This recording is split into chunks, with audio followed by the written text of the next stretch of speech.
والصلاة والسلام على سيد الأنبياء والمرسلين وعلى آله الطيبين الطاهرين وعلى من تبعهم بإحسان إلى يوم الدين. أما بعد، قال الله تبارك وتعالى في القرآن المجيد: أعوذ بالله من الشيطان الرجيم. بسم الله الرحمن الرحيم. لقد كان لكم في رسول الله أسوة حسنة لمن كان يرجو الله واليوم الآخر وذكر الله كثيرا. وقال النبي صلى الله تعالى عليه وسلم: بعثت معلما، أو كما قال صلى الله تعالى عليه وسلم: صدق الله المولان العظيم وصدق رسوله النبي الأمي الكريم، ونحن على ذلك من الشاهدين والشاكرين، والحمد لله رب العالمين. اللهم صل على سيدنا محمد وعلى آل سيدنا محمد وأصحاب سيدنا محمد وبارك وسلم عليهم.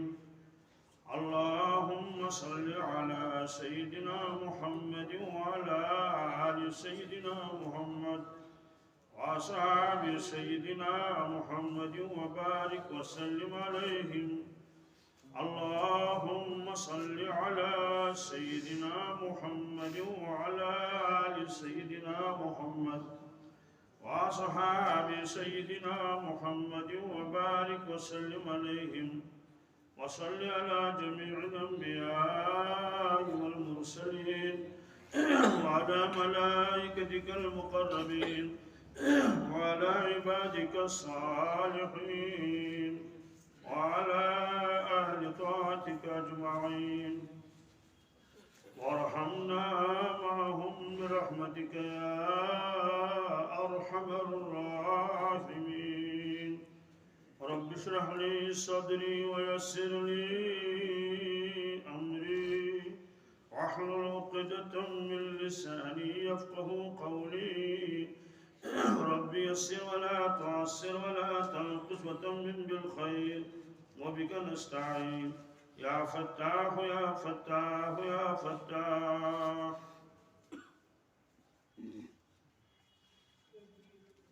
اللہ تبارک تعالیٰ نے تمام دنیا کے انسانوں کے لیے یہ خطاب فرمایا، اے دنیا کے انسانوں، زندگی گزارنے کے لیے تمہارے لیے میں نے ایک بہترین نمونہ تمہاری طرف بھیجا ہے، اسی کے مطابق تم اپنی زندگی گزارو۔ وہ نمونہ ہے حضرت رسول اللہ صلی اللہ علیہ وسلم۔ انبیاء علیہ السلام اور بادشاہوں کے درمیان میں آسمان و زمین کا فرق ہے۔ بادشاہ زندگی گزارتے ہیں مخدوم بن کر، ان کے سامنے غلام کھڑے رہتے ہیں، خود آرام و راحت میں رہتے ہیں، اور ان کے نوکر چاکر دکھ میں رہتے ہیں۔ لیکن انبیاء علیہ السلام کا معاملہ ہی دوسرا ہے، وہ اپنے آپ کو خادم سمجھتے ہیں۔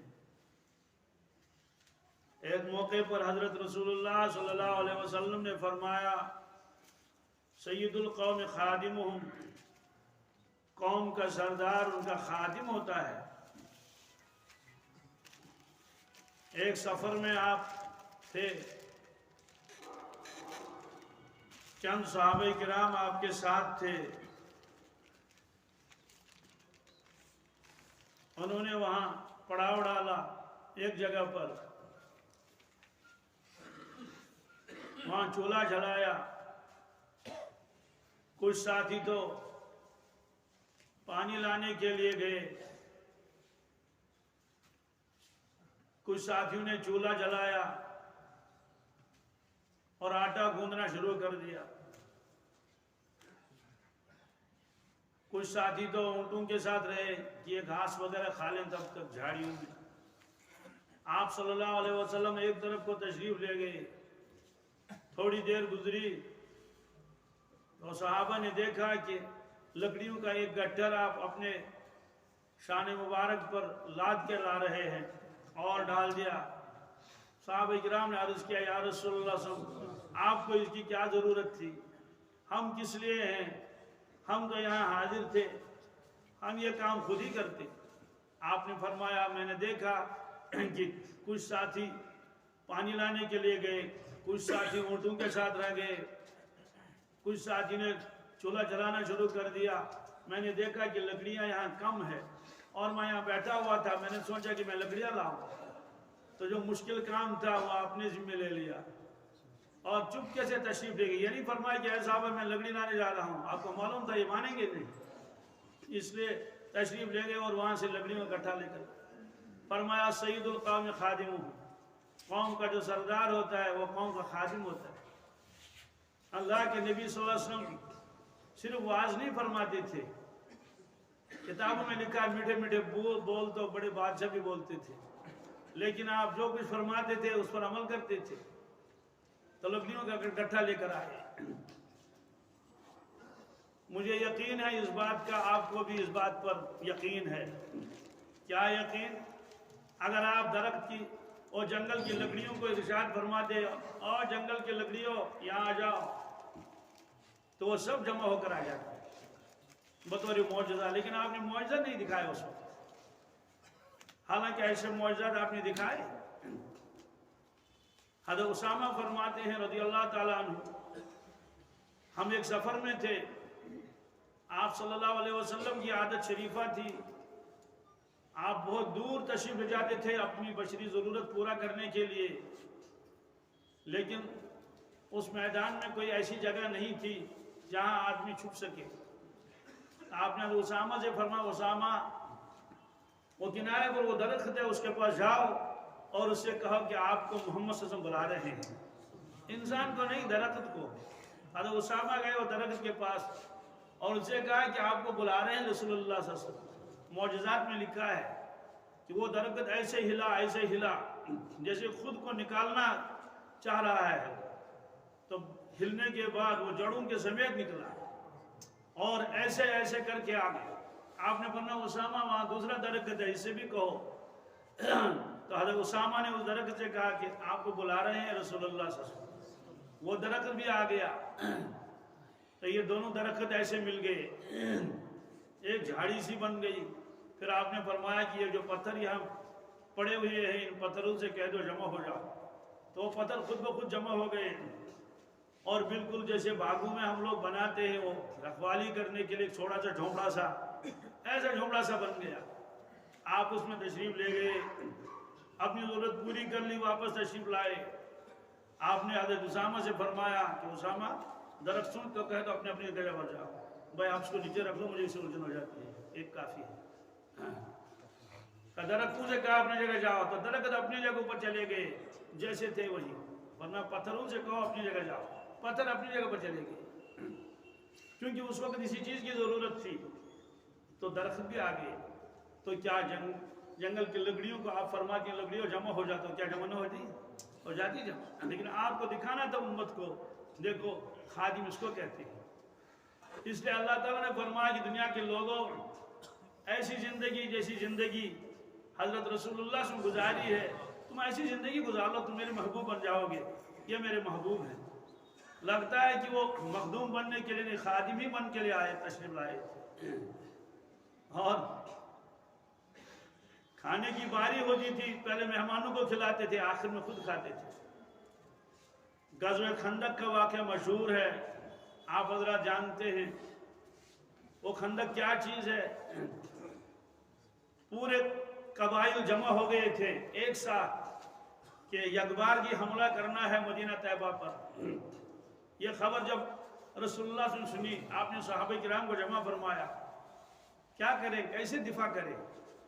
تو سارے قبائل جمع ہو رہے ہیں, مدینہ طیبہ کے اوپر اکبار کی حملہ کریں گے اور جتنی آبادی وہاں ہے سب کو ختم کر دیں گے.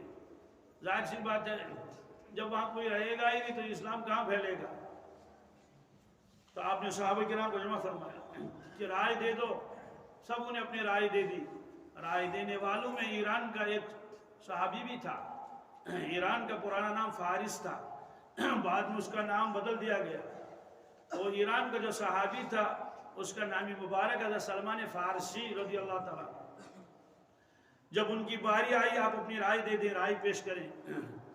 انہوں نے عرض کیا یا رسول اللہ صلی اللہ علیہ وسلم، ہمارے ملک میں یہ دستور ہے جب کوئی بڑا قبیلہ چھوٹے قبیلے پر حملہ کرتا ہے، بیٹے اس کو نیچے رکھ دو، بس تم نماز پڑھ لو، ریل مت اٹھا لو. جو بھی آتا ہے بس ریل اٹھانا شروع کر دیتا ہے. بات سن لو دین کی غور سے. کہ حضرت ہمارے یہاں دستور ہے جب بڑا قبیلہ بڑی بستی چھوٹی بستی پر حملہ کرتی ہے اور وہ چھوٹی بستی دفاع کرنے سے عاجز ہوتی ہے تو ہم اپنے اس بستی کے ارد گرد خندق کھودتے ہیں. اتنی گہری خندق کہ جو اس میں گر جائے تو چڑھ نہ سکے اور اگر اس کو پار کرنا چاہے تو پار نہ کر سکے. آپ نے فرمایا بالکل رائے درست ہے، اس کے علاوہ اور کوئی چارہ نہیں ہے. ہم مدینہ طیبہ کے ارد گرد یہی خندق کھودیں گے. خندق کھودی شروع ہو گئی. 5 کلومیٹر تقریباً خندق لمبائی ہے اور گہرائی اتنی کہ جو وہاں جائے تو خود نہ چڑھ سکے، سیڑھی لگانی پڑے. اور چوڑائی اس میں اتنی تھی گھوڑ سوار بھی اگر اس کو پار کرنا چاہے تو پار نہ کر سکے. اس میں آپ صلی اللہ علیہ وسلم نے خود بھی آپ نے شرکت کی. یہ نہیں کہ آپ نے فرمایا خیمہ لگا لو میں دیکھتا رہوں گا اور دعا کروں گا. دعائیں تو کرتے ہی تھے آپ، لیکن آپ نے 10 آدمیوں کے لیے جگہ متعین کی. 10 آدمی یہاں سے یہاں تک کھودیں گے، 10 آدمی وہاں سے وہاں تک کھودیں گے. اس طرح سے 10 آدمیوں کو زمین تقسیم کی گئی اور اپنے ساتھ 9 آدمیوں کو لے لیا. خود 10 تھے، یہ نہیں کہ وہ 10 تو 11 تھے، نہیں. اور اس میں آپ نے خود بھی کھدائی کی ہے. بہادر بھی تھے نا، یہ بھی سمجھ لو. یہ تصور میں نہیں لکھنا کہ اللہ کے نبی ایسے ہوں گے جیسے آسے مبارک دست مبارک میں وہ اور جھکے چل رہے ہوں جیسے ہمارے بزرگ چلتے ہیں. ایسے نہیں. وہ تو آسے شریف آپ کا ایسا نہیں جس پر بوجھ ڈال دیتے. وہ تو آسا ایسا ہے جیسے خطبہ کے 2 لاٹھی ہوتی ہے، بہت کاموں کے لیے آتی تھی. آپ بہادر تھے. دنیا کے اندر 4000 آدمی جوانوں کی طاقت آپ کو ملی تھی، جسمانی. روحانی طاقت کا تو کوئی اندازہ ہی نہیں. اور اس کا اظہار بھی کبھی کبھی کرتے تھے. ایک موقع پر ایک سواری تھی، 3 سوار باری باری چلتے تھے. سفر لمبا تھا. حضرت علی رضی اللہ تعالیٰ عنہ اور ایک صحابی ان کے ساتھ تھے اور رسول اللہ صلی اللہ علیہ وسلم. تو آپ چل رہے تھے سواری کے اوپر. اب باری ہے دوسرے ساتھی کی. وہ کہتے تھے حضرت ہم آپ کے بدلے میں چلیں گے، آپ سواری پر تشریف رکھیں، آپ کے بدلے میں ہم چلیں گے، اپنی باری بھی ہماری باری. آپ نے فرمایا کہ نہیں، تمہیں ثواب کی ضرورت ہے، مجھے بھی ثواب کی ضرورت ہے. سبحان اللہ، ثواب کی ضرورت. کیا عاجزی اور کیا انکساری ہے جس کے صدقے میں جنت بنی ہے. وہ فرماتے ہیں کہ میں ثواب سے بے نیاز نہیں. فرمایا تم مجھ سے بہادر نہیں، تم مجھ سے زیادہ طاقتور نہیں. اس لیے آپ نے فرمایا نہیں میں چلوں گا. کیا گزرتی ہوگی دلوں پر صحابہ کرام کے. ہمارا آپ پیدل چلتے رہے اور ایک صاحب اس اونٹ پر ہیں. تو اس موقع پر آپ خود کھودتے تھے اور چادر مبارک ادھر رکھی تھی. اور جب جو خندق تھوڑی گہری ہو گئی، سیڑھی لگانی پڑی. تو سیڑھیوں پر چڑھ کر یوں اٹھا کے یوں مٹی مدینہ طیبہ کی طرف ڈالتے تھے. وہاں گرد و غبار بہت ہوتا ہے، اس کا تو یہاں تصور بھی نہیں. حضرت مولانا علامہ ابن عبدالعزیز مکی رحمۃ اللہ کا انتقال ہوا. مدینہ طیبہ میں ان کو دفن کیا گیا. جنازے میں نے شرکت کی اور دفن میں بھی. ایسا گرد و غبار تھا، بالکل کوئی قریب نہیں جا سکتا تھا. زور زبردستی کی کر دی. گرد و غبار کیسا تھا؟ لوگ مٹی ڈال رہے تھے. تو وہاں مدینہ طیبہ میں بہت گرد و غبار ہوتا ہے، اس لیے گرد و غبار تھا. داڑھی مبارک پر گردا اور سینے مبارک پر. تو آپ اٹھاتے تھے وہ باٹی میں اور جو بھی ٹوکرا ہو اس میں مٹی اٹھا کے مدینہ طیبہ کی طرف جو حصہ تھا ادھر ڈالتے تھے. کچھ گردہ واپس آتا تھا، کچھ مٹی واپس آتی تھی. فرماتے تھے اللہم لا عیش الا عیش الآخرہ فاغفر الانصار والمہاجرہ. یا اللہ آرام کی زندگی تو بس آخرت کی زندگی ہے، اور یا اللہ میرے مہاجرین اور انصار کی مغفرت فرما. ایسی قربانیاں انہوں نے دی. ہمیشہ صحابہ کرام کے ساتھ محبت رکھنی چاہیے، ان کی عظمت دل میں ہونی چاہیے، اور ایصال ثواب بھی کرنا چاہیے۔ ان کی قربانیوں کی وجہ سے تو ہم کلمہ پڑھتے ہیں، اگر وہ ہم جیسے ہوتے شاید سمندر سے اس پار کو اسلام نہ آتا۔ کیوں نہیں آتا؟ سب اپنے کاروبار میں لگے رہتے، وہ کہتے بھائی میں تو بزنس آدمی ہوں، بھائی میں تو سرکاری ملازم ہوں، بھائی میرا تو کاروبار بہت لمبا ہے، کس کو فرصت ہے؟ تو سب اپنے کاروبار میں لگے رہتے، دوسرے ملک میں کوئی نہیں جاتا۔ اس لیے ایصال ثواب کرنا چاہیے، ان کے نام پر قربانی کرنی چاہیے، اور صدقہ خیرات دینا چاہیے، کبھی تلاوت کر کے ان کو ثواب پہنچانا چاہیے، اور اگر حج کیا ہے اپنا فرض حج تو کبھی نفل حج عمرہ کر کے ان کو ثواب پہنچانا چاہیے، اور درود شریف میں ان کو یاد رکھنا چاہیے، اللہم صلی علی سیدنا محمد وعلی آل سیدنا محمد وصحبہ سیدنا محمد وبارک وسلم علیہ، ان کو جوڑنا چاہیے درود شریف کے اندر، ان کو شامل کرنا چاہیے۔ تو بہرحال اسی میں آپ کا دست مبارک زخمی بھی ہو گیا، صحابہ کرام گھبرا گئے، یہ کیا ہوا؟ اللہ کے نبیوں کا دست مبارک زخمی ہو گیا، کیوں؟ ان کی کدال آپ کے ہاتھ میں تھے، یوں مار رہے تھے، یوں مار رہے تھے، وہ ٹکرا گیا چٹان کے ساتھ، تو چٹانیں بھی نکلتی تھی وہاں، ہاں یہ نہیں کہ صرف مٹی تھی، مٹی اور پتھر، اور اسی میں کئی نمازیں قضا بھی ہو گئی۔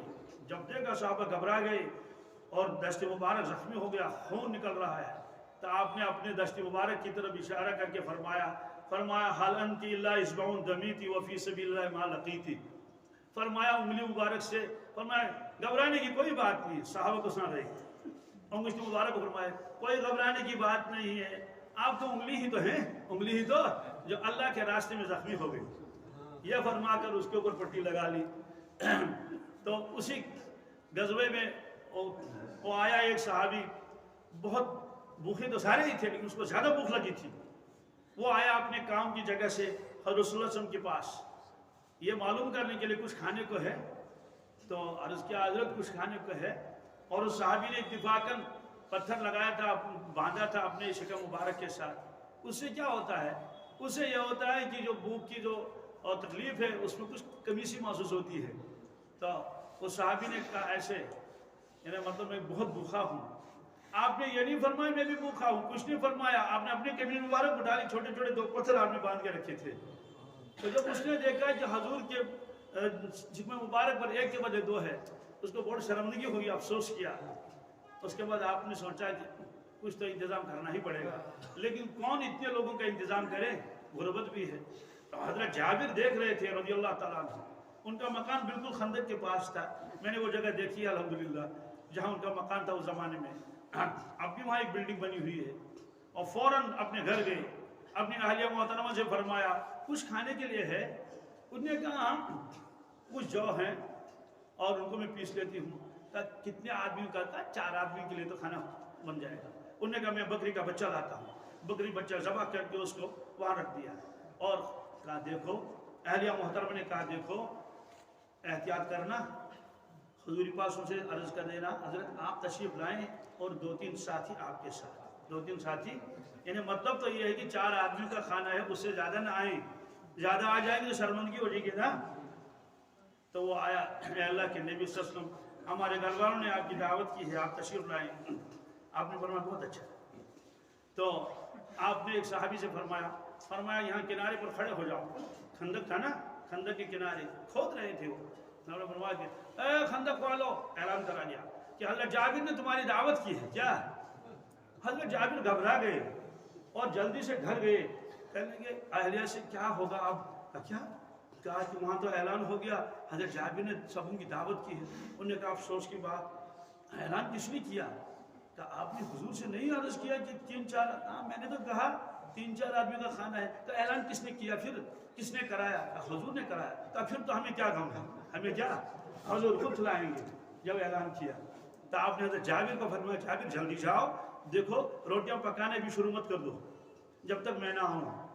آپ تشریف لائے، اور جو آٹا گوندا ہوا تھا، ہمارے یہاں سردیوں میں بھی ویسے گرمیوں میں بھی اس کے اوپر کپڑا ڈالتے ہیں، تو کپڑا اس کے اوپر رکھا ہوا تھا، اور میں ہانڈی کو نیچے نہیں اتارنا۔ آپ تشریف لائے اور کپڑا ہٹایا، وہ جو گوندا ہوا آٹا تھا اس پر آپ نے اپنا لعابدان لگایا، ایسے کیا، اور ہانڈی کا ڈھکن اٹھایا، اس میں لعاب لگایا، لعاب ادھر لگایا اس کے بعد فرمایا بیٹھو. تو خواتین سے کہا کہ روٹیاں پکا لو. تو خواتین بیٹھ گئی، وہ بناتی تھی وہ چپاتیاں، اور باہر 10 آدمی کو بٹھایا، ایک ساتھ سب کو نہیں، اور فرمایا کہ نکالتے رہو. اب وہ اوپر سے کپڑا لگا ہوا اس کے اوپر، نیچے ہاتھ ڈالتے ہیں، وہاں سے وہ آٹا نکالتے ہیں، نیچے وہ گوندا ہوا آٹا، وہ پیڑے بنا کے اور روٹیاں بن رہی ہیں، باہر 10 آدمی کھا رہے ہیں، آپ خود نگرانی کر رہے ہیں، اور گوشت بھی نکالا جا رہا ہے. اس کے اوپر پھر ڈھکن رکھ دیا جاتا ہے، پھر نکالا ڈھکن رکھ دیا، پھر نکالا ڈھکن رکھ دیا. باہر دسترخوان لگایا برآمدے میں، 10 آدمی نے کھائے، اتنے میں دوسرے اور 10 آ گئے، وہ چلے گئے اور 10 آ گئے. سلسلہ چل رہا ہے، سلسلہ چل رہا ہے، یہاں تک کہ معلوم کر لو وہاں کوئی باقی تو نہیں، وہاں سے آگے سب نے کھا لیا. کیا؟ تو آپ نے حضرت جابر سے فرمایا جابر اب کون کون رہ گیا؟ کہا حضرت آپ اور ہم، آپ اور بھوکے تو آپ بھی تھے، ہم چلو ہم بھی کھا لیں. تو بیٹھ کے حضور نے صلی اللہ علیہ وسلم نے تناول فرمایا، اور ان کے گھر والوں نے بھی، اندر وہ بیٹھے ہوئے تھے. ہو گیا. آپ نے فرمایا جابر کیا ذرا ہانڈی میں دیکھو کیا کتنا کم ہو گیا. تو اس نے ہانڈی کو دیکھ دیا، اللہ کے نبی جتنا تھا اسے زیادہ معلوم ہوتا ہے، ہانڈی ختم نہیں ہوئی. جی یہ بالکل پختہ واقعہ مضبوط و روایت ہے یہ. اور فرمایا کہ آٹا کا آٹا برابر ہے. حضرت جابر سے پوچھا گیا کتنے لوگوں نے کھانا کھایا؟ 1400 آدمی نے. کتنے؟ 1400 آدمی نے. تو مجھے کہنے کا مطلب یہ ہے آخر میں خود کھا لیا، سب سے پہلے سارے صحابوں کو کھلایا. تو اللہ تعالیٰ یہی چاہتے ہیں کہ میرے سارے بندے ایسے ہی بن جائیں جیسے ان کو دکھایا رسول اللہ صلی اللہ علیہ وسلم. کیسے مشقتیں خود اٹھاتے تھے، دوسروں کو راحت اور آرام دیتے تھے، یتیموں کے ساتھ کیسا معاملہ کرتے تھے. سبحان اللہ. عید کی نماز پڑھانے کے لیے آپ گئے مسجد میں، تو آپ عید کی نماز نہیں پڑھتے تھے، عیدگاہ میں پڑھتے تھے. عیدگاہ بھی قریب ہی تھا. اپنے دولت خانے سے تشریف لے گئے تو دیکھا کہ وہاں کچھ بچے کھیل رہے ہیں. ایک بچے کو دیکھا یہاں بیٹھا ہوا ہے، ذرا وہ رنجیدہ ہے جیسے غمزدہ، اور کچھ کپڑے بھی صاف اس کے نہیں ہے، اور سر کے بال بھی صاف نہیں. چھوٹا لڑکا تھا لیکن چالاک بہت تھا. آپ نے اس کو سلام کیا، انہیں وعلیکم السلام کہا. آپ نے فرمایا بیٹے آپ کا سر صاف نہیں ہے، آپ نے نہایا نہیں، اور کپڑے بھی آپ کے بالکل پرانے میلے کچیلے ہیں. انہوں نے کہا میں یتیم ہوں، نہ میرا باپ ہے نہ میری ماں ہے. کیا؟ دونوں کا انتقال ہو گیا. آپ عیدگاہ تشریف نہیں لے گئے کہ مجھے عید پڑھانی ہے وہاں لوگوں کی نہیں، آپ اس بچے کا ہاتھ پکڑ کر واپس اپنے گھر تشریف لائے. اور حضرت عائشہ صدیقہ سے فرمایا کہ اس کو نہا لو، چھوٹا لڑکا ہے اور کپڑا تو گھر میں ہے ہی نہیں. فرمایا دیکھو حسن اور حسین، کیونکہ یہ اتنا ہی بہت چھوٹا تھا، کہ ان دو میں سے کسی کا ایک قمیض جو بھی ہو جو اس کے برابر آ جائے اس کو پہنا دو. تو اس چھوٹے بچے سے کہا تمہارا باپ نہیں ہے. کہا تمہارا باپ آج سے میں محمد تمہارا باپ ہے. اور فرمایا یہ تمہاری ماں ہے حضرت عائشہ صدیقہ. اس کے بعد تب تک وہیں رہے جب تک اس کو نہایا، سر دھو لیا، اور اس کے بعد نکلے چلو آپ عیدگاہ میں لگائیں گے. تو دوسری قمیض لگا دی اس کو، حضرت حسن کی یا حسین کی، دو میں سے ایک رضی اللہ عنہما. تو اس کے بعد تھوڑی دیر چلے، حسن حسین بھی ساتھ ہے نا، ان کو بھی جانا ہے عیدگاہ نانا کے ساتھ. تو وہ جو چھوٹا تھا تو اس کو کندھے پر اٹھایا یتیم کو، اور ایک ہاتھ میں وہ تھا اور دوسرا حضرت حسن ایسے چل رہا تھا. حسین کا دستوار پکڑ کے عیدگاہ میں آئی. کس میں؟ اب سب لوگ دیکھ رہے ہیں، تو وہ بچے بھی دیکھ رہے ہیں، چالاک تو بہت تھے. کہنے گا واہ کاش ہم بھی یتیم ہوتے. کیا؟ چھوٹے کہتے حضور ہم کو کندھے پر اٹھاتے. دوستوں آپ پھر تقریر نہیں کرتے تھے، آپ عملاً دکھاتے تھے کہ یوں کرنا ہے اور ایسے کرنا ہے اور ایسے کرنا ہے. عجیب عجیب سبحان اللہ، عقلیں حیران ہو جاتی ہیں. اس طرح سے آپ نے دکھایا یتیموں کے ساتھ کیا سلوک کرنا ہے، غریبوں کے ساتھ کیا سلوک کرنا ہے. ہمسایوں کے پاس جاتے تھے خبر گیری کرنے کے لیے. بکری ذبح کیا آپ نے ایک مرتبہ، یہودی قریب میں رہتے تھے، آتے ہی پوچھا کہ آپ نے گوشت تقسیم کیا؟ جی کیا. یہودی کو بھیجا. کس کو؟ کیا حضرت بھیجا؟ ان کا خیال رکھنا ان کا. یہودی کو عالم و دشمن بھی بہت تھے. تو ایک یہودی لڑکا خدمت کرتا تھا، کبھی کبھی آتا تھا رسول اللہ کی خدمت میں. تو ایک دو روز ہو گئے، وہ 2-3 روز ہو گئے، وہ نظر نہیں آ رہا ہے. آپ نے فرمایا کہ 2-4 روز ہو گئے، کتنے دن ہو گئے، وہ لڑکا نظر نہیں آ رہا ہے. لوگوں نے عرض کیا حضرت وہ تو بیمار ہے. فرمایا بیمار ہے؟ حضرت چلو عیادت کے. وہاں پہنچے تو وہ تو بیچارہ بستر میں تھا. تو اس کے سرانے بیٹھے اور اپنا دستی مبارک اس کے سر پر رکھا اور کچھ دم بھی کیا اس سے. اور اسے فرمایا بیٹے کلمہ پڑھ لو، بیٹے کلمہ۔ اب وہ باپ کی طرف دیکھ رہا ہے اور گھبرا رہا ہے، تو باپ تو یہودی ہے نا، تو حضور نے فرمایا کہ بیٹا کلمہ پڑھ لو، کلمہ۔ اب وہ باپ کی طرف یوں دیکھ رہا ہے، تو باپ نے اسے کہا یا بنیہ اتی ابو القاسم۔ یہ ابو القاسم کہتے تھے رسول اللہ کو، کہ محمد کہنا ان کو اچھا نہیں لگتا تھا، یہ محمد کے معنی آتے ہیں قابل تعریف، کیا؟ اس لیے ابو القاسم، ابو القاسم اس لیے کہتے تھے، رسول اللہ صلی اللہ علیہ وسلم کے ایک صاحبزادے کا نام تو قاسم تھا، اس لیے اس کی طرف نسبت کرے ابو القاسم، قاسم کے والد سے کرے یا بنیہ اتی ابو القاسم، میرے بیٹے ابو القاسم کی بات مان لو، مطلب تو ہے کہ میں ناراض نہیں ہو جاؤں گا۔ تو اس نے کلمہ پڑھ لیا۔ آپ نے فرمایا الحمدللہ یہ آگ سے بچ گیا، آگ سے۔ اب دیکھیے ورنہ کہتے رہے یہودی بچہ دیکھیں گے کبھی کبھار، وہاں تشریف لے گئے۔ اب آگے دو روایتیں ہیں، ایک تو یہ ہے کہ اسی وقت اس لڑکے کا انتقال ہوا، ایک تو یہ ہے کہ اس کے بعد میں انتقال ہوا۔ تو یہودی رونے لگا، ظاہر سی بات ہے بیٹا اس کا ہے نا، تو بیٹے کا انتقال ہو گیا۔ اب یہودی لوگ تلاش کرنے لگے کہ بھئی اس کو غسل دیں گے، وہ دیں گے۔ آپ نے فرمایا قوموا عنی، فرمایا کہ بھئی یہاں سے راستہ چھوڑو، یعنی دور ہو جاؤ۔ کیوں؟ کہا ہم خود غسل دیں گے، ہم خود۔ تو آپ نے صحابہ کو فرمایا اس کا انتظام کر لو، تو اس کو غسل دے دیا گیا۔ آپ نے فرمایا میں نے جنازہ خود پڑھاؤں گا، کیا؟ آپ نے اس کو خود جنازہ پڑھایا۔ تو یہ اللہ تعالیٰ فرماتے ہیں کہ دنیا کے لوگوں یہ زندگی ہے، کیا؟ ایسی زندگی لے کر آؤ تم اللہ کے محبوب بن جاؤ گے۔ وہ یہی چاہتے تھے، کسی کو دھوکہ نہیں، کسی پر ظلم نہیں۔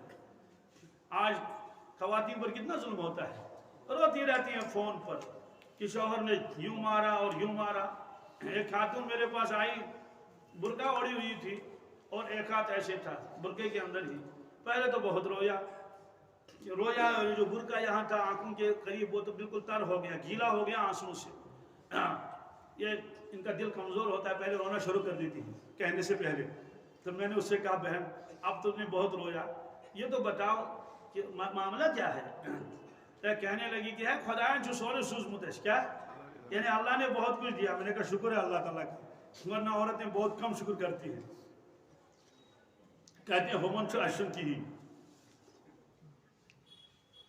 کہنے اللہ نے بہت کچھ دے رکھا ہے، یعنی مال دولت بہت ہے، لیکن شوہر جو ہے وہ شرابی ہے، کیا؟ وہ شراب پیتا ہے، تو شراب پی کر گھر آ کر کیا تہجد پڑھے گا، نماز پڑھے گا، بیوی بچوں کو نصیحت کرے گا، بس وہی توڑ پھوڑ کرے گا کہ وہ شراب پیتا ہے۔ کل اس نے میری پٹائی کی اور اس کا ہاتھ بازو ٹوٹ گیا تھا۔ ہمارے گاؤں میں ایک ہے وہ بازو جوڑ دیتا ہے ہڈیوں کو، تو اس کے پاس آئی تھی، پھر اس کے بعد میرے پاس آئی تھی۔ دوستو یہ بھی عورتوں کا حال ہوتا ہے، ان کی پٹائیاں ہوتی ہیں، ان کو مارا جاتا ہے۔ آپ نے فرمایا تمہیں بہترین شخص وہ ہے جو اپنے اہل عیال کے ساتھ بہتر ہو۔ پھر فرمایا اپنے بارے میں اپنے اہل عیال کے ساتھ بہت بہتر ہوں۔ اب دسترخوان بچھا رہتا تھا، گھر کی باتیں ازواج مطہرات نے بتا دی، بظاہر تو جن باتوں کو نہیں بتانا چاہیے لیکن ان کو بھی بتایا امت کی تربیت کے لیے، ورنہ کیسے پتہ چلتا۔ فرمایا دسترخوان بچھا ہوا رہتا تھا۔ حضرت عائشہ صدیقہ رضی اللہ تعالیٰ عنہ فرماتی ہیں کہ ہمارے الگ الگ پیالے نہیں ہوتے تھے، ایک ہی پیالہ، کیا؟ اسی ایک ہی پیالے میں میں بھی پانی پیتی تھی اور اسی میں رسول اللہ بھی پانی پیتے تھے۔ اب میں پیالہ اٹھاتی تھی اور پیتی تھی۔ اب حضور پاسوں پئیں گے نا، عام طور سے تو آدمی ایسے کرتا ہے نا کہ اگر ادھر سے آپ نے ہونٹ لگائے تو وہ کہے گا میں ادھر سے لگاؤں گا ہونٹ۔ آپ تلاش کرتے تھے کہاں سے پیا ہے، کس جگہ سے پیا ہے۔ حضرت عائشہ صدیقہ نے رضی اللہ عنہ فرماتی اسی جگہ سے آپ پی کے وہاں ہونٹ لگاتے اپنے دست لبے مبارک پیتے تھے۔ فرماتے کہ میں ہڈی کھاتی تھی، گوشت کھا لیا، ہڈی ذرا ایسے رکھ دی، پوری چبا نہ سکی دسترخوان پر۔ اللہ کے نبی صلی اللہ علیہ وسلم وہ ہڈی اٹھا کے اس کو چبانا شروع کرتے تھے۔ کشمیری میں کہتے ہیں کاشر چھمان دپن ہے خاندار سن خاندار میں خاندار چھوٹ کیا کی تو کیا بودگی یہ ہے۔ کیسی زندگی آپ نے بتا دی سبحان اللہ، کسی کو تکلیف نہیں، کسی کو پریشانی نہیں، واقعی آپ رحمت للعالمین تھے۔ تو اللہ تعالیٰ یہی چاہتے ہیں کہ ایسا ہی ہونا چاہیے۔ آپ بازار تشریف لے گئے، بازار میں لوگ بیچتے ہیں خریدتے ہیں چیزیں، تو اپنے نوری باطن سے معلوم کر لیا کہ یہ جو غلہ بیچتا ہے، گیہوں بیچتا ہے، تو وہاں گئے اور اپنا دستی مبارک اندر داخل کر لیا اور باہر ایسے نکالا باہر۔ تو اسے کہا یا صاحب الطعام ما ھذا، کہا اے غلہ بیچنے والے یہ کیا ہے؟ کہ اوپر سے جو گیہوں ہیں وہ تو خشک ہیں، اندر سے جو یہ گیلے ہیں۔ یہ کیا چیز ہے؟ انہوں نے کہا اصابت السما، حضرت بارش گر گئی تھی، بارش برسی اور اس پر یہ گیلا ہو گیا، تو گیلا نیچے تھا، میں نے اوپر سے سوکھا ڈال دیا۔ آپ نے فرمایا من غشانا فلیس منا، یا من غشنا فلیس منا، تینوں روایتیں، من غش فلیس منی۔ آپ نے فرمایا سنو، جو دھوکہ دے گا ہم میں سے نہیں۔ کیا؟ جو دھوکہ دے گا ہم میں سے نہیں۔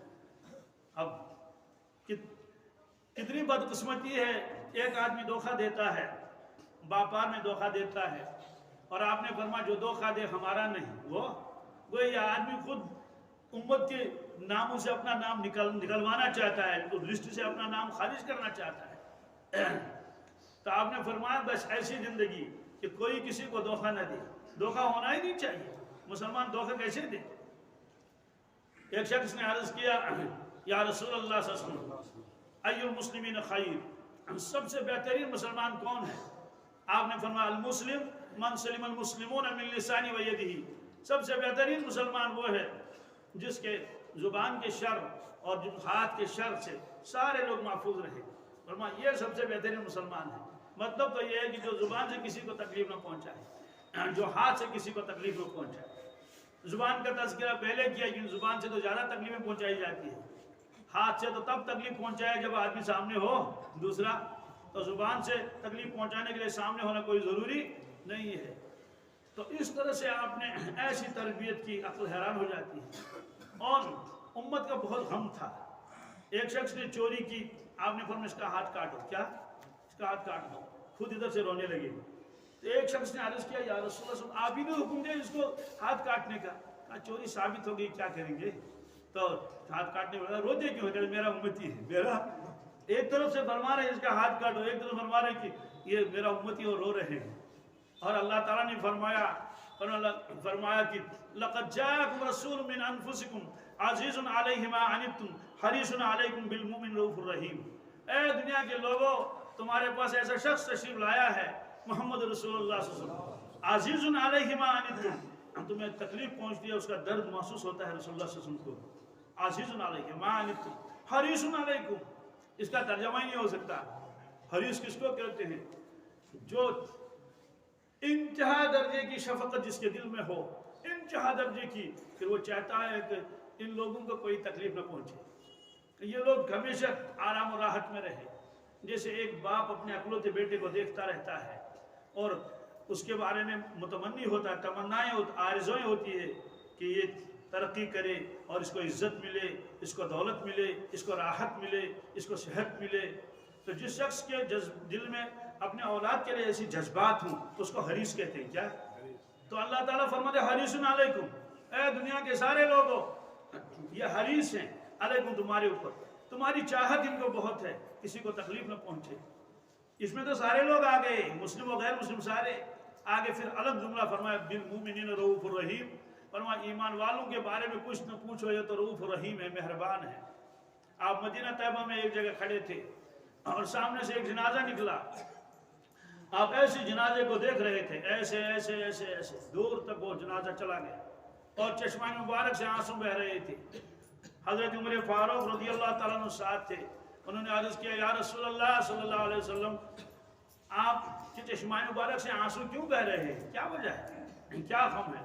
فرمایا کہ یہ جنازہ میرے سامنے سے گزرا اس لیے۔ انہوں نے کہا حضرت یہ تو یہودی کا جنازہ ہے۔ کس کا؟ یعنی یہ مسلمان کا جنازہ نہیں ہے، یہ تو یہودی کا جنازہ ہے۔ مطلب تو یہ ہے کہ اس پر تو غم نہیں ہونا چاہیے۔ اور آپ حضرات کو معلوم ہے یہودی کتنے دشمن تھے، جادو کیا انہوں نے رسول اللہ صلی اللہ علیہ وسلم کو۔ آپ کی طبیعت ٹھیک نہیں تھی، طبیعت خراب ہو چکی تھی، آپ ایسے لیٹے ہوئے تھے، کچھ فرشتے آئے وہ سر مبارک کی طرف کھڑے ہو گئے، جبریل علیہ السلام جی ساتھ تھے اور میکائیل، یہ آپس میں باتیں کر رہے تھے۔ تو ایک نے دوسرے سے کہا کہ یہ صاحب کیوں بیمار ہیں، کیا وجہ ہے؟ کہا ان کے اوپر جادو کر دیا گیا۔ کہا کس نے؟ کہا لبید نے۔ لبید مدینہ طیبہ کا یہودی تھا، لبید نے جادو کر دیا اس کی بیٹیوں نے۔ کہا تو جادو کہاں رکھا؟ کہا ابیر زکوان میں رکھا، ایک کنواں تھا زکوان، اس میں رکھا ہے جادو۔ تو اس کے بعد یہ فرشتے چلے گئے، آپ صلی اللہ علیہ وسلم صحابہ کرام کو ساتھ لے کر گئے، چلو اس کنویں کے پاس۔ اس کنویں کا پانی کا رنگ بھی متغیر ہو گیا تھا، بدل گیا تھا، بالکل جیسے زعفرانی رنگ ہوتا ہے ایسا رنگ ہو گیا۔ تو انہوں نے تلاش کیا، نہیں ملا۔ آپ نے فرمایا نہیں پھر تلاش کر لو، تو پتھر کے نیچے تھا، اس کو وہاں سے نکالا گیا، وہ جو جادو تھا تو اب اس میں گانٹھ لگے ہوئے تھے تو وہ کھل ہی نہیں رہے۔ اتنے میں جبریل علیہ السلام تشریف لائے وہی لے کر، کہا حضرت آپ نہیں کھول سکتے، ہم خود کھولیں گے۔ تو آپ نے 11 آیتیں پڑھی، قل اعوذ برب الفلق من شر ما خلق ومن شر غاسق اذا وقب ومن شر النفاثات في العقد ومن شر حاسد اذا حسد، اور سورہ والناس، تو وہ ساری گرہیں کھل گئی۔ آپ نے فرمایا مجھے لگ رہا تھا جیسے میں رسیوں میں باندھا ہوا ہوں، اور وہ ساری رسیاں کھل گئی۔ تو صحابہ کو معلوم ہو گیا کہ لبید نے کیا، ایک دم تلوار نکال کر شروع کر کے ماریں گے، چھوڑیں گے نہیں، اس کو ٹکڑے کریں گے اس کو۔ آپ نے فرمایا اس سے کچھ مت کہو۔ کہا کیوں؟ کہا مجھے تو صرف اس سے غرض ہے کہ مجھے صحت ملے، کیا مجھے تو شفا مل گئی، اس سے کچھ مت کہو، کچھ کہو ہی مت اس سے۔ ہاں تو بہرحال آپ تشریف لائے، یہودی نے آپ کی دعوت کی، اور دعوت کرنے کے بعد جب دسترخوان بچھایا گیا، انہیں بکری ذبح کی تھی، اللہ کے نبی صلی اللہ علیہ وسلم نے تناول کرنا شروع کر دیا، ایک لقمہ اٹھایا اپنے دہانی مبارک میں رکھا اور چبانا شروع کر دیا، پھر نکالا واپس رکھ دیا اسی کے اوپر۔ تو ساتھ میں ایک صحابی تھے حضرت بشر ابن برا رضی اللہ تعالیٰ عنہ، اس سے فرمایا بشر تم بھی نکالو۔ ہم نے کہا کیوں؟ کہا حضرت فرمایا کہ کھانے میں زہر ملا ہوا ہے، کیا یعنی گھر والوں نے جان بوجھ کر کھانے میں زہر ملایا ہے گوشت میں۔ اس نے عرض کیا حضرت آپ کو کس نے کہا، کیا وہی نازل ہوئی؟ آپ نے فرمایا نہیں، کہا گوشت نے مجھ سے کہا، گوشت نے مجھ سے کہا مجھے مت کھائیے، مجھ میں زہر ملا ہوا ہے۔ تو پھر آپ نے وہ روٹی نکالی۔ تو یہودی ایسے خطرناک تھے، تو ان کے کسی شخص کا جنازہ نکل رہا ہے تو خوش ہونا چاہیے یا غمزدہ ہونا چاہیے؟ ہم تو خوشی ہو جائیں گے نا، بھائی دشمن مر گیا۔ تو آپ کے چشموں میں آنسو بہہ رہے تھے۔ تو حضرت عمر فاروق نے عرض کیا یہ تو یہودی کا جنازہ ہے۔ فرمایا ابن الخطاب، کیا اے خطاب کے بیٹے، یہ تو میں بھی جانتا ہوں کہ یہودی کا جنازہ ہے، پھر غم کیوں ہے؟ فرمایا اولاد آدم ہے، کیا یہ اولاد آدم ہے، اس لیے اللہ تعالیٰ نے فرمایا دنیا کے لوگوں یہ رحمت للعالمین ہے، جتنا امتی ان کے قریب جائے گا وہ رحمت بنے گا۔ اگر بیٹا ہے تو باپ کے لیے رحمت ہوگا، ماں کے لیے رحمت ہوگا، اپنے بڑوں کے لیے رحمت ہوگا، چھوٹوں کے لیے بھی رحمت ہوگا، اگر دکاندار ہے وہ بھی رحمت ہوگا سب کے لیے۔ عجیب تھے صحابہ کرام، سبحان اللہ۔ ایک یہودی ایک دکاندار کے پاس گیا غلہ لینے کے لیے، گیہوں گندم، تو اس سے کہا کہ گیہوں دے دیجیے۔ وہ صحابی نے کہا کہ وہ جو دوسری طرف جو لائن ہے دکانوں کی، وہ گندم بیچ، اس کے پاس جاؤ، اس سے لے لو۔ اس نے کہا کیوں؟ کہا اسی سے لے لو، ایک ہی ریٹ وہاں بھی، ایک ہی ریٹ یہاں بھی ہے۔ اس نے کہا میں تو آپ ہی کا گاہک ہوں، آپ ہی سے لیتا ہوں، تو آپ کو بیچنا نہیں ہے؟ کہا میں بیچتا ہوں۔ تو پھر کیوں نہیں؟ کہا بس اسی سے لے لو، تمہیں اسے کیا کرنا ہے؟ اس نے کہا نہیں مجھے بتا دو۔ انہوں نے کہا اصل وجہ یہ ہے صبح سے میرے پاس چند گاہک آ گئے، چند گاہک، اس کے پاس کوئی گاہک نہیں آیا۔ کاشت پڑھ ان کو نہیں 10 لاو ہے، ان کو نہیں 10 لاو ہے کروں۔ تو کہا اس کے پاس لے لو، ریٹ ایک ہی ہے۔ تو وہ یہودی گیا، وہاں سے غلہ خریدا بوری میں، پھر واپس آ گیا۔ تو اس صحابی نے فرمایا کہ واپس کیوں آ گئے؟ انہوں نے کہا کہ لیا غلہ کا غلہ لیا، پھر کیوں آ گئے؟ غلہ اس سے لیا، کیا آپ کا دھیان میری طرف ہے نا؟ غلہ اس سے لے لیا، ایمان تم سے لے لو گا۔ ایمان کیوں؟ کہا کہ میں نے تو کوئی آپ واضح نہیں پڑھا آپ کو کہ آپ کلمہ پڑھ لو، وہ یہ کچھ بھی۔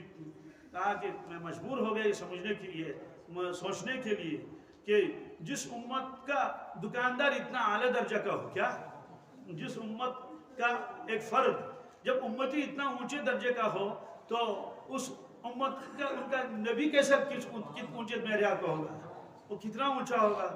کوتا 35 بے ساس۔ کہا مجھے کلمہ پڑھا دو۔ ٹھیک ہے چلو پڑھو کلمہ۔ ہمارا حال کیا ہے؟ ہم چاہتے ہیں کہ سارے دکاندار بیٹھ جائیں، بات سمجھ آ گئی؟ معذور بن کرو، سارے گاہک میرے پاس آئے، خوب سیل ہو میری۔ دوستو یہی تو آسمان و زمین کا فرق ہے نا۔ اور یہ فرق کیوں ہوا؟ یہ سوچ کی وجہ سے فرق ہو۔ کیا؟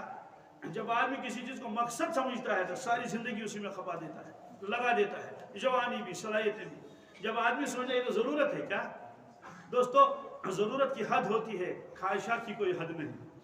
ایک بزرگ نے ایک جملہ ایک مرتبہ کہا، بلکہ میں نے کتاب میں پڑھا ہے، میں حیران ہو گیا اس جملے کو پڑھ کر، کیا اللہ تعالیٰ نے عقل مندی عطا فرمائی ہے۔ جملہ کیا کہا؟ حاجتیں تو فقیروں کی بھی پوری ہوتی ہیں۔ آپ کا دھیان میری طرف ہے نا؟ حاجت میں نہیں ضرورت، حاجتیں تو فقیروں کی بھی پوری ہوتی ہیں، چاہتیں تو بادشاہوں کی بھی ادھوری رہتی ہیں، چاہتیں تو دوستو ایک ہے ضرورت پورا کرنے کی چاہت، ضرورت کیا ہے؟ روٹی کپڑا اور مکان، مکان بھی ہونا چاہیے، گاڑی بھی ہونی چاہیے، یہ ضرورت ہے کیا؟ یہ پوری ہو جائے گی کسی نہ کسی حد تک، لیکن چاہتیں یہ کبھی پوری نہیں ہوں گی، ہو ہی نہیں سکتا، کیونکہ چاہتوں کا میدان ایسا ہے اس کو کوئی کنارہ ہی نہیں ہے۔ یہ ارشاد خود فرمایا رسول اللہ صلی اللہ علیہ وسلم کہ ضرورت مند کی ضرورت پوری ہو جائے گی بالکل، لیکن چاہت والوں کی چاہت کبھی پوری نہیں ہوگی۔ تو جب ہماری چاہت ہو کہ دنیا ہمارا مقصد بن جائے گا، وہ پورا ہی نہیں ہوگا کبھی، اس لیے ہم چاہیں گے کہ سارے بیٹھ جائیں، صرف میرا کاروبار چلے، باقی اگر ختم بھی ہو جائیں تو اچھا ہے۔ آپ نے ایسے شخص کے بارے میں فرمایا لو کان ابن آدم وادیہ من الذهب والفضة لابتغى ثالثا، اگر بنی آدم کے پاس، ایک شخص کے پاس دو وادیاں ہوں سونے کی اور چاندی کی، سونے اور چاندی کی دو وادیاں ہوں، لابتغى ثالثا، آپ نے فرمایا بخدا وہ تیسری تلاش کرے گا، یہ تیسری وادی تلاش کرے گا، تیسری کہاں ہے، اور اگر تو تیسری دیں گے تو چوتھی تلاش کرے گا، چوتھی کہاں ہے، چوتھی یہ کہے گا کم از کم لوکیشن تو بتا دو ہے کہاں۔ تو سوال اس کا پیٹ نہیں بھرے گا، ہمارے کہ ولا یملأ جوف ابن آدم الا التراب، بنی آدم کے علاوہ اور اس کے ولا یملأ بنی آدم کا پیٹ کوئی نہیں بھر سکتا، کوئی چیز الا التراب، قبر کی مٹی، کیا یعنی جب آدمی مر جائے گا قبرستان میں اس کو دفن کر دیا جائے گا، اوپر سے مٹی ڈال دی جائے گی، تب اس کا پیٹ بھر جائے گا۔ تو صحابہ کرام سمجھتے تھے یہ دنیا تو ایک ضرورت ہے، وہ اس کو مقصد نہیں سمجھتے تھے۔ اس لیے قرآن پاک میں دو قسم کی آیتیں ہیں، عقل حیران ہو جاتی ہے، ہمارے لیے الگ حکم ہے، ان کے لیے الگ حکم ہے۔ سوال کیا؟ ہمارے لیے حکم یہ ہے یا ایھا الذین آمنوا لا تلہکم اموالکم ولا اولادکم عن ذکر اللہ ومن یفعل ذلک فاولئک هم الخاسرون۔ اللہ تعالیٰ یہ نہیں فرماتے یہ دنیا کے لوگوں، اے ایمان والو، کیا یا ایھا الذین آمنوا، اے ایمان والو، لا تلہکم اموالکم ولا اولادکم عن ذکر اللہ، دیکھو تمہارا مال اور تمہارے اولاد، پہلے مال کا تذکرہ کیا کیونکہ مال کے اندر آدمی زیادہ مشغول رہتا ہے بنسبت اولاد، لا تلہکم اموالکم ولا اولادکم عن ذکر اللہ، اللہ کی یاد سے تم کو غفلت میں نہ ڈالو، یعنی ایسا ہوگا یہ تم غفلت کے شکار ہو جاؤ گے۔ ومن یفعل ذلک فاولئک هم الخاسرون، جو شخص ایسا کرے گا وہ نقصان اٹھائے گا۔ یہ آیت تو ہمارے لیے ہے، لیکن صحابہ کرام کے لیے یہ آیت نہیں ہے، ان کے لیے دوسری آیت ہے، کیا رجال لا تلہیکم تجارت ولا بیع عن ذکر اللہ وإقام الصلاة وإیتاء الزکاة یخافون یوما تتقلب فیہ القلوب والابصار۔ ان کے لیے کیا فرمایا اللہ تعالیٰ نے؟ رجال، یہ ایسے اشخاص ہیں، یہ ایسے مرد مومن ہیں، لا تلہیہم تجارت ولا بیع عن ذکر اللہ، یہ تجارت کرتے ہیں، خرید فروخت کرتے ہیں، لیکن ان کی تجارت ان کو اللہ کی یاد سے غافل نہیں کرتی، بالکل نہیں، ایسا استحضار ہے آخرت کا۔ سوال ہے کہ یہ کیفیت کیوں ہے؟ وَإِقَامِ الصَّلَاةِ، نماز پابندی کے ساتھ پڑھتے ہیں، پابندی کے ساتھ۔ اقامت صلاۃ کے معنی آتے ہیں اس کے تمام حقوق کے ساتھ نماز ادا کرنا، ظاہری اور باطنی، خشوع اور خضوع اور اوقات کے ساتھ۔ اقام الصلاۃ وإیتاء الزکاۃ، زکوٰۃ دینے میں ان کا مال رکاوٹ نہیں بنتا، بخل ان کے اندر نہیں ہے۔ سوال یہ کیفیت کیوں ہے؟ یخافون یوما تتقلب فیہ القلوب والابصار، یہ ڈرتے رہتے ہیں، ڈرتے رہتے ہیں اس دن سے جو دن آنے والا ہے جس میں آنکھیں بھی پلٹ جائیں گی، دل بھی پلٹ جائیں گے۔ تتقلب فیہ القلوب والابصار، یعنی آخرت کا استحضار۔ تو جس شخص کے اندر آخرت کا جتنا استحضار ہو اس کے اثرات اس کے زندگی پر ضرور پڑے گی۔ تو اللہ کے نبی صلی اللہ علیہ وسلم نے فرمایا کہ جو بچہ کسی کے گھر میں آتا ہے وہ پہلے تو وہ اللہ کا بندہ ہے، اور فرمایا کہ وہ پھر رسول اللہ کا امتی ہے، اس کے بعد وہ ہمارا بچہ ہے۔ لہذا آپ نے فرمایا کہ اپنے اولاد کی تربیت کر لو اور اللہ کے نبی صلی اللہ علیہ وسلم کے احکامات کے اور ارشادات کے مطابق ان کے ساتھ معاملہ کر لو۔ اب ایک بچہ دنیا میں آیا، یہ اللہ کا بندہ ہے، نبی صلی اللہ علیہ وسلم کا امتی ہے، ہمارا اولاد ہے، ہماری اولاد ہے، اب کیا معاملہ کریں؟ فرمایا کہ جب بچہ پیدا ہو جائے اس کے دائیں کان میں اذان دے دو، بائیں کان میں تکبیر پڑھ لو۔ اس سے کیا ہوگا ہمیں معلوم نہیں ہے، یہ کسی سائنسدان نے یا اور کسی نے حکم نہیں دیا، یہ اللہ کے نبی صلی اللہ علیہ وسلم نے حکم دیا ہے۔ جن سے زیادہ عقل مند، جن کے برابر تو کیا زیادہ تو بات ہی نہیں، جن کے برابر نہ کوئی عقل مند آیا کائنات میں، نہ موجود ہے نہ آئندہ آئے گا، ہو ہی نہیں سکتا۔ ایک مرتبہ ایک رسالہ پڑھ رہا تھا، اس کا ٹرانسلیشن اردو میں کیا تھا کسی نے، ترجمہ، اصل رسالہ تو انگلش میں تھا، کسی سائنسدان کی تحقیق اس میں لکھی تھی، وہ دماغ کو بڑا وہ ڈاکٹر تھا، تو اس نے اپنی تحقیق لکھی ہے، کہا کہ لاکھوں سیل انسان کے دماغ میں ہیں، لاکھوں سیل سے، اور بس 6 7 8 اتنی وہ ایکٹیویٹ ہوتی ہیں، چالو ہوتی ہیں، باقی خاموش، اور کسی کی 9ویں سیل بھی چالو ہو جاتی ہے تو وہ جینیس کہلاتا ہے، عبقری شخص ہے۔ تو اس نے لکھا ہے دنیا میں ایک شخص ایسا آیا ہے جس کی ساری سیلیں چالو تھی، کیا وہ لکھا ہے کہ اس کا نام محمد ہے۔ یہ میں نے خود پڑھا ہے، میں نے تو اردو پڑھ لیا تھا، اس کا ٹرانسلیشن نہیں کیا تھا، اس کی کتاب انگلش میں ہے۔ پھر نے یہ بھی کہا تھا کہ ایسے شخص کو وہ چیزیں نظر آئیں گی جو عوام کو نظر نہیں آتی، جو عوام کو نظر، ظاہر سی بات ہے فرشتے بھی نظر آئیں گے، دوسری چیزیں بھی نظر آئیں گی۔ آپ تشریف فرما تھے، جبریل امین علیہ السلام تشریف لائے اپنے حجرے خاص میں، حضرت عائشہ صدیقہ رضی اللہ تعالی عنہ کی حجرے میں، تو حضور نے فرمایا یا عائشہ ھذا جبرائیل یقریک السلام، یعنی یہ جبریل امین علیہ السلام یہاں تشریف رکھتے ہیں، آگے ہیں۔ ایک سلام تو انہوں نے حضور صلی اللہ علیہ وسلم کو کیا، اور الگ سے ایک سلام کیا حضرت عائشہ صدیقہ کو الگ سے، انہوں نے کہا یہاں جبریل بیٹھا ہوا ہے، آپ کو سلام کہہ رہا ہے۔ اس نے کہا کہ وعلیہ السلام ورحمۃ اللہ وبرکاتہ۔ عرض کیا یا رسول اللہ انک ترى ما لا نرى وتسمع ما لا نسمع، انک ترى ما لا نرى وانک تسمع ما لا نسمع، آپ دیکھتے ہیں وہ چیزیں جو ہمیں نظر نہیں آتی، آپ نے گوش مبارک سے وہ کچھ سنتے ہیں جو ہم نہیں سنتے۔ آپ نے فرمایا ایک موقع پر لو تعلمون ما اعلم لضحكتم قليلا ولبكيتم كثيرا، لوگوں جو میں جانتا ہوں اگر تم جانو تو ہنسو گے کم اور رو گے زیادہ۔ تو آپ کو اللہ نے ایسا فہم عطا فرمایا تھا، تو آپ نے فرمایا بچے کے کان میں اذان دے دو، فلاں فلاں بیماری سے محفوظ بھی رہے گا۔ اور یہ اذان صرف یہ بلانا نہیں ہے، وہ اذان کیا ہے، نماز کے لیے بلاوا ہے، نہیں، یہ ایک عقیدے کا بیان ہے۔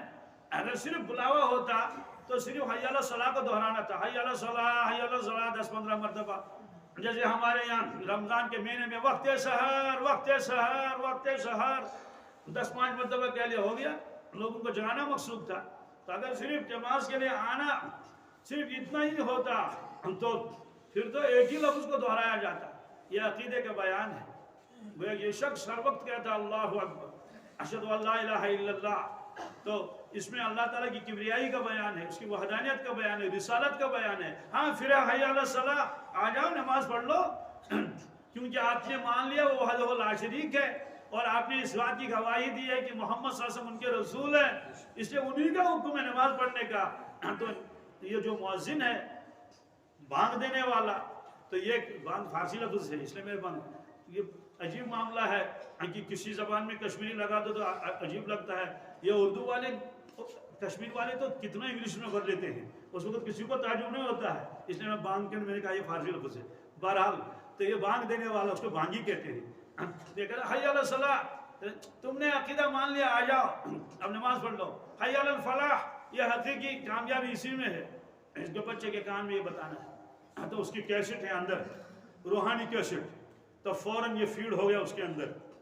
اب تحنیک کرنی ہے، تحنیک کیا ہے، بزرگ آدمی، سگریٹ پینے والا نہیں، تمباکو پینے والا نہیں، جس کا منہ دان صاف ہی نہیں، بلکہ تو ذکر کرنے والا ہو، کیا اللہ اللہ کرنے والا ہو، اس کے لعاب میں اثر ہوتا ہے، اس کے لعاب میں اثر ہوتا ہے۔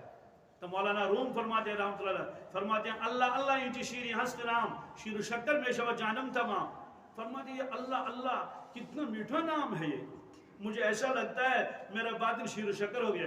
شیر دودھ کو کہتے ہیں، شکر کھانڈ کو کہتے ہیں، تو دودھ تو خود میٹھا ہوتا ہی ہے، لیکن اس میں اور آپ کھانڈ اور شکر ملا لو، اس کو یوں کر لو اور دیکھو کیا مزہ آئے گا۔ تو فرماتے ہیں کہ اللہ اللہ ایچ شیری ہست نام، شیر و شکر میں شو جانم تمام، ایسا لگتا ہے کہ میرا وجود تو شیر و شکر ہو گیا، ایسی مٹھاس۔ اور میں ایک شخص کو جانتا ہوں، وہ کھیتی کا کام کرتا ہے، نوجوان ہے، مجھ سے عمر میں بہت کم ہے، لیکن ذاکر ہے۔ ذاکر کا مطلب یہ نہیں کہ 3 تسبیح پڑھ لی اس کو ذاکر کہیں گے، نہیں، ذاکر اس کو کہتے ہیں جس کی صفت ہی ذکر بن جائے، دست با کار دل با یار، کام کرتے کرتے ہمیشہ اللہ اللہ اس کی زبان سے چلتا رہتا ہے، کسی کو پتہ بھی نہیں، اور گنگناتا رہتا ہے اپنے چپکے چپکے سے اللہ اللہ۔ کسی بزرگ نے فرمایا تھا اللہ اللہ ہے تو گویا جان ہے، ورنہ یار وہ جان بھی بے جان ہے۔ تو حدیث میں بھی ہے مثل الذی یذکر ربہ والذی لم یذکر کمثل الحی والمیت۔ اللہ تعالیٰ کے سامنے دونوں ہیں، ہم دونوں کو زندہ کہتے ہیں، یہ بھی زندہ یہ بھی زندہ، لیکن حدیث پاک میں ایک زندہ ایک مردہ ہے، ایک زندہ ہے ایک جو اللہ کو یاد کرتا ہے، اللہ کی نظر میں یہ زندہ ہے، جو یاد ہی تو مردہ ہے۔ اور مجھے پتا ہے زندے اور مردے میں کتنا فرق ہے، آسمان زمین کا فرق ہے نا۔ تو زندہ آدمی ہے اس کی تو کوئی قیمت ہی نہیں، اور مردہ اس کو کہیں جلدی دفن کر لو۔ تو وہ نوجوان مجھ سے کہنے لگا کہ مجھے ایسا لگتا ہے کہ میرے منہ کے اندر جو ہے وہ شہد رکھا ہوا ہے، کیا اس اللہ اللہ کی مٹھاس اس کے منہ میں آ گئی ہے۔ فرمایا کہ بھائی کوئی بزرگ آدمی ہو وہ تحنیک کرے، کھجور چبائے یا کوئی میٹھی چیز، تو اس کا لعاب اس بچے کے منہ میں ڈالنا ہے۔ تو اللہ کے نبی صلی اللہ علیہ وسلم خود تحنیک کرتے تھے، وہ صحابہ اپنے بچوں کو لاتے تھے، آپ تحنیک کرتے تھے۔ آپ کے لعاب مبارک میں سبحان اللہ اثر، مدینہ طیبہ میں وہ قبا کے اندر ایک کنواں ہے، اس کا پانی کھٹا تھا، کڑوا تھا، کھاری نمکین۔ تو صحابہ کرام نے عرض کیا یا رسول اللہ صلی اللہ علیہ وسلم یہاں کنواں تو ہے لیکن پانی تو بہت ہے اس میں، لیکن وہ کڑوا ہے۔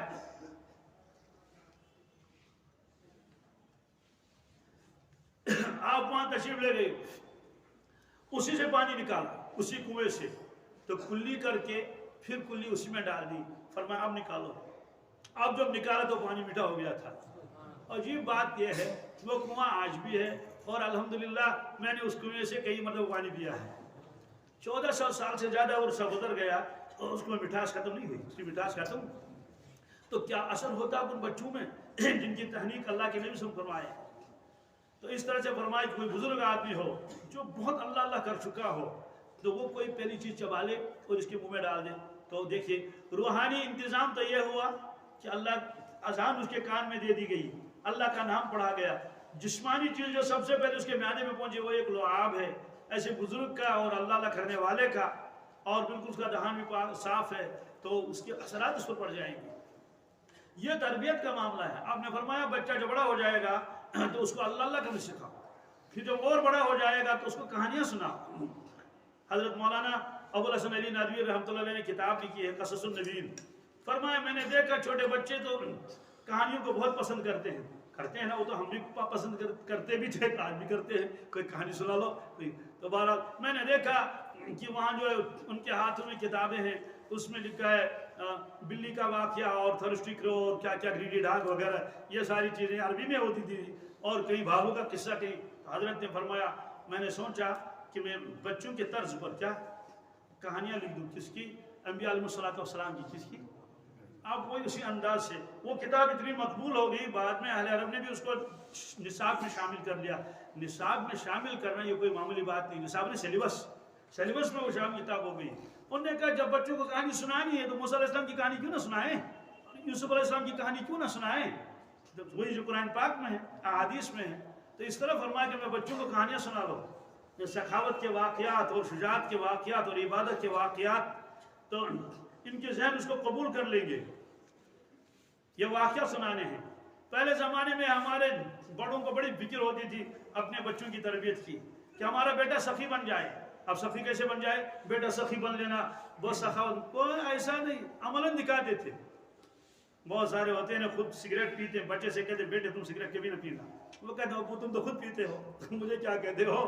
تو اس سے کوئی تربیت نہیں ہوتی عملی اعتبار سے۔ عملی اعتبار سے تربیت کیسی ہوتی تھی؟ فقیر آیا دروازے پر